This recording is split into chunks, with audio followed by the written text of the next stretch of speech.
Pembangkit listrik tenaga uap merupakan salah satu fasilitas untuk memproduksi listrik yang masih jadi tulang punggung untuk kebutuhan energi listrik kita. Salah satu PLTU terbesar di Indonesia adalah unit PLTU Paiton, yang mampu menghasilkan energi listrik hingga 3000 MW. Lalu, bagaimana uap ini bisa diubah menjadi energi listrik dengan kapasitas sebesar itu? Di video ini, kita akan membedah bagaimana PLTU beroperasi. PLTU bekerja dengan memanfaatkan tekanan tinggi yang terkandung dalam uap panas. Ketika air dipanaskan, maka volume molekul air akan semakin membesar. Sehingga dalam ruangan yang tertutup, ini akan menaikkan tekanannya secara drastis. Untuk melakukan pemanasan tersebut, ada komponen yang namanya boiler. Boiler ini terdiri dari ruang bakar yang fungsinya sebagai tempat pembakaran. Biasanya, bahan bakar yang dipakai adalah batu bara. Lalu, di atas ruang bakar ada superheated pipe. Di dalam pipa ini, akan terisi air. Ketika batu bara dihidupkan, panas yang tercipta dari pembakaran tersebut akan memanaskan air di dalam superheated pipe. Sehingga, air mendidih dan menjadi uap. Uap tersebut akan memasuki steam filter. Di sini akan dipastikan, bahwa material yang keluar dari boiler ini berupa uap saja tanpa zat cair. Di filter ini, uap yang berat jenisnya lebih rendah, akan berada di atas. Sementara air yang fasenya masih cair, akan berada di bawah. Air di bawah ini, selanjutnya akan dikembalikan lagi ke superheated pipe untuk dipanaskan lagi. Sementara uap, keluar melalui pipa tekanan tinggi ini. Uap yang keluar dari boiler, memiliki tekanan tinggi. Tekanan tinggi inilah yang akan diubah menjadi energi putar.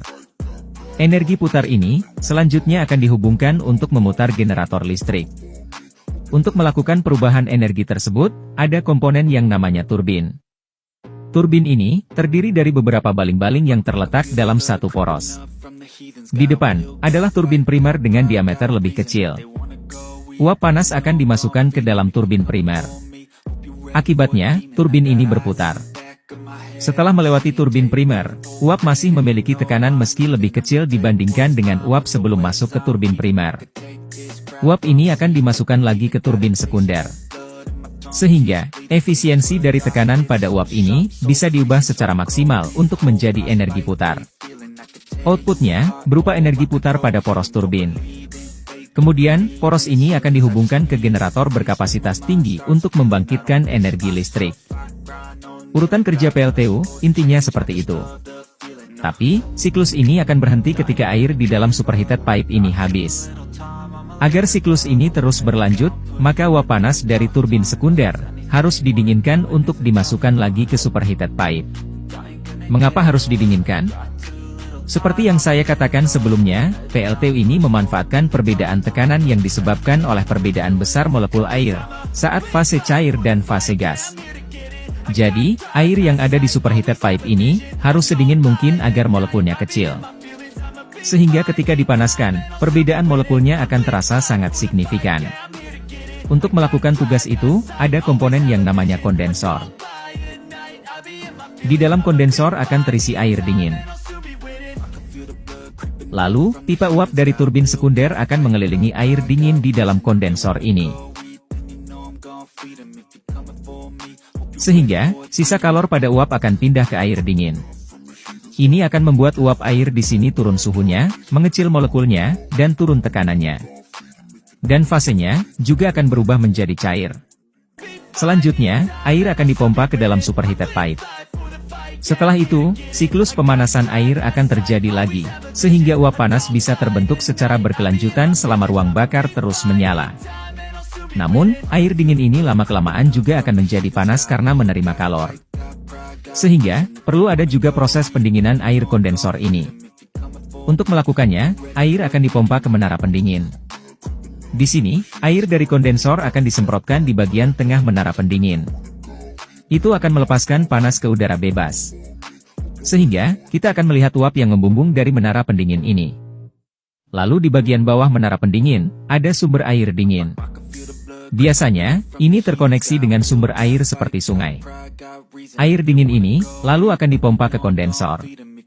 Sehingga air di dalam kondensor akan selalu dingin. Itu adalah siklus dasar dalam pembangkit listrik tenaga uap. Energi berasal dari bahan bakar yang diubah menjadi panas melalui proses pembakaran. Panas yang tercipta akan diubah menjadi energi gerak untuk menggerakkan generator. Sementara air di sini fungsinya hanya sebagai media. Untuk memaksimalkan efisiensi pembakaran, boiler ini akan dibentuk melengkung seperti ini. Jadi di ruang bakar ini merupakan titik terpanas di dalam boiler. Pembakaran akan menghasilkan asap yang suhunya juga tinggi. Asap tersebut tidak langsung dibuang ke cerobong asap, tapi akan diarahkan untuk mengalir seperti ini. Apa tujuannya? Kalau kita bongkar, superheated pipe terdiri dari 3 blok pemanas, yakni main heater yang letaknya di dekat sumber api, lalu preheater, dan afterheater. Jadi, air dari kondensor akan masuk ke preheater sebelum masuk ke main heater. Tujuannya untuk pemanasan awal. Di sini, akan ada asap dengan suhu yang tinggi, sehingga air yang masuk ke main heater sudah lebih tinggi suhunya. Ini akan mempercepat proses perubahan air menjadi uap di dalam main heater. Lalu untuk afterheater, juga sama. Sebelum keluar dari boiler, uap akan dilewatkan dulu pada afterheater.